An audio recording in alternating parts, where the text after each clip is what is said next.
How to use Google Wallet. So the Google Wallet is a convenient way to store and access your credit card, debit card, loyalty card, and other digital passes on your Android phone or device. So you can use it for contactless payment at store, online purchases, and even transit ride. So here's a step-by-step guide, and you have to watch this video till the end. First of all, you have to download the Google Wallet on your device. If you have already downloaded the Google Wallet, ensure you have the latest version of the Google Wallet. If you don't have, you have to download it from your Google Play Store. Navigate to your Google Play Store and search for the Google Wallet.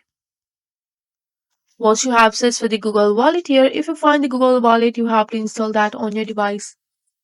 So here on my reason, the Google Wallet is not available, but I can provide you the simple guidelines. After installing the Google Wallet, you have to open up your Google Wallet on your Android device and sign in using your Google account. And you can see the plus icon to add a payment method. You can add your credit or debit card, Visa card, transit card, loyalty and membership card. So for that you have to follow the on-screen instruction, then you will have it.